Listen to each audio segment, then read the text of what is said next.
कोमल एक बार फिर अंदर से टूट जाती है। वो मैरिज को अपने दिल की सब बातें कहने लगती है।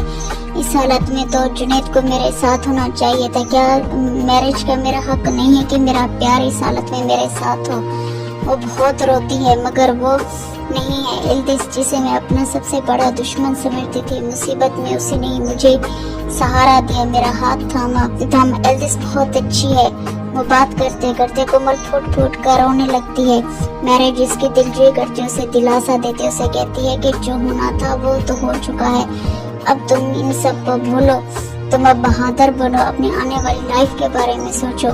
तो उधर उमर जुनैद से मिलने के लिए आता है। वो उसे कहता है कि अब आपकी मेरे बाबा पर बहुत बड़े एहसानात हैं। मैं दुबई में अपना बिजनेस शिफ्ट कर रहा हूँ और वहाँ एक रेस्टोरेंट भी खोलूंगा। जुनैद कहते हैं मुझे तुम्हारे पास आना चाहिए था, मगर उमर कहता है नहीं, पहले तुमने मेरे साथ सुलह की कोशिश की थी मगर मैंने इग्नोर किया था, अब इसलिए मैं ही तुम्हारे पास आया हूँ। हम बहुत अच्छे दोस्त हैं, मैं चाहता हूँ कि हम हमेशा ही दोस्त बन करें। उमर और जुनैद गले मिलते हैं। जुनैद उसे आज रात डिनर पर इनवाइट करता है और कहता है कि आज रात डिनर पर आना, बैठकर खाना भी खाएंगे और खूब बातें भी करेंगे, तो इन दोनों की तो सुलह हो जाएगी क्योंकि ये दोनों आज रात डिनर पर मिलेंगे।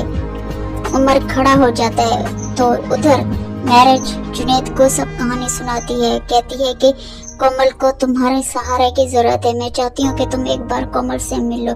जुनैद मैरिज की बात मानकर कोमल से मिलना चाहते हैं। वो जब कोमल से मिलते हैं तो कोमल गुस्सा करते हैं, जुनैद को खूब सुनाती है, उसे धोखेबाज पता नहीं क्या कुछ कह देती है, मगर जुनैद उसे प्यार से गले लगने के लिए आगे बढ़ता है तो कोमल उसे ना चाहते हुए भी धक्का दे देती है और कहती है तुमने मेरे बाबा से बदला लेने के लिए, उनको नीचा दिखाने के लिए मेरा इस्तेमाल किया था, लेकिन मेरे साथ तुमने बहुत गलत किया, मैं तुम्हें कभी भी माफ नहीं करूंगी।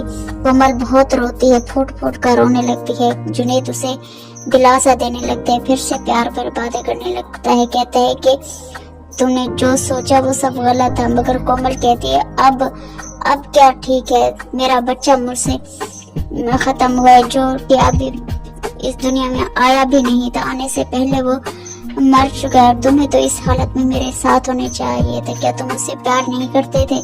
तुमने तो बहुत से वादे किए थे, कितना प्यार करते थे तुम मुझसे, वो क्या था? वो सब तो धोखा था ना।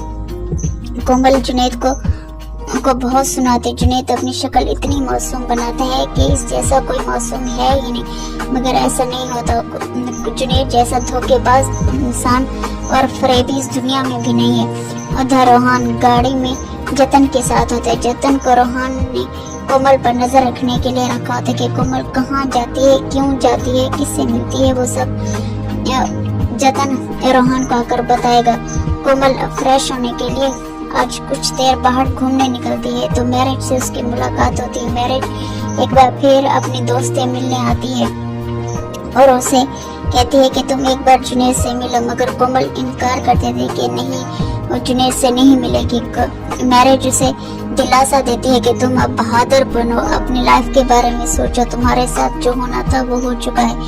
कोमल पर तो मैगी सब कुछ जाकर सब कहानी जुनैद को सुनाती है और उसे मिलने को कहती है।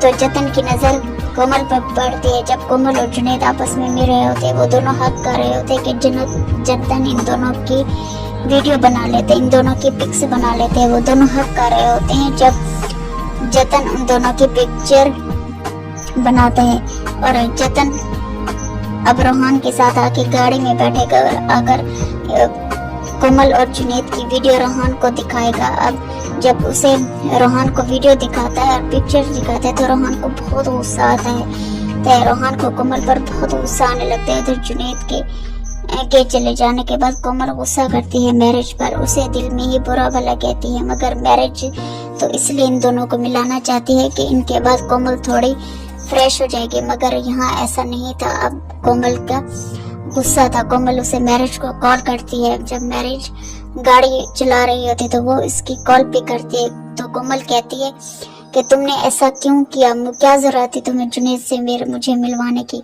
कोमल मैरिज कहती है कि मैं कोमल इसलिए तुम दोनों को मिलाना चाहती थी ताकि तुम दोनों जब मिलो तो तुम फ्रेश हो जाएगी। मगर कोमल को गुस्सा आता है। वो कहती है मुझे जुनैद से सख्त नफरत है। मैं आज के बाद उसकी शक्ल नहीं देखना चाहती, क्योंकि उस जैसा धोखेबाज इंसान कोई होता ही नहीं है। वो कोमल जुनैद के बारे में फिर सोचने लगती है। जब वो घर जाती है तो उधर रोहान जब घर जाता है तो इनकी मुलाकात जब आयशा और एल्दे से होती है तो ये सब रोहान को इतना गुस्से में देखकर हैरान हो जाती हैं कि रोहान पहले तो कभी भी इतना गुस्से में नहीं था, आज इतना गुस्से में क्या है। रोहान एल्दिस को गुस्से में कहता है कि तुम अब किसी भी मामले में नहीं बोलोगे, तुम चुप रहोगे। एल्दिस खामोश हो जाती है कि रोहान इसे ऐसा क्यों कह रहा है। जैसे ही कोमल घर वापस आती है, एल्दिस उसे ऊपर जाने से मना करती है, मगर कोमल कहती है कि तुम्हारे बाबा ऊपर गए हैं, तुम अब ऊपर मत जाओ। मगर कोमल कहती है कि सो व्हाट, अगर वो गए हैं तो मैं क्या करूं? क्या वो पहले कभी ऊपर मेरे रूम में नहीं गए? मैं क्यों ना जाऊं? कोमल ऊपर जाने लगती है कि रोहान ऊपर से आता है, क्योंकि कोमल को आने वाले तूफान का पता ही नहीं होता कि रोहान इसके साथ क्या करने वाला होता है। जब रोहान ऊपर से वापस आता है तो इसके साथ एस्की भी होती है। एस्की कोमल का बैग्स और सामान लिए नीचे आ जाते हैं और कोमल को रोहान बहुत बुरा भला कहता है। आयशा, आसमा और इल्दे सब हैरान होती हैं कि रोहान ऐसा कैसे कर सकते हैं। रोहान अपनी बेटी को घर से निकाल देते हैं। कोमल की हालत ऐसी नहीं होती कि उसे घर से निकाला जाए, उसे तो अभी सहारे की जरूरत होती है। तो कोमल घर छोड़ के चली जाती है। इल्दिस बहुत परेशान हो जाती है कोमल के लिए, क्योंकि इल्दिस नहीं चाहती कि कोमल इस घर से जाए।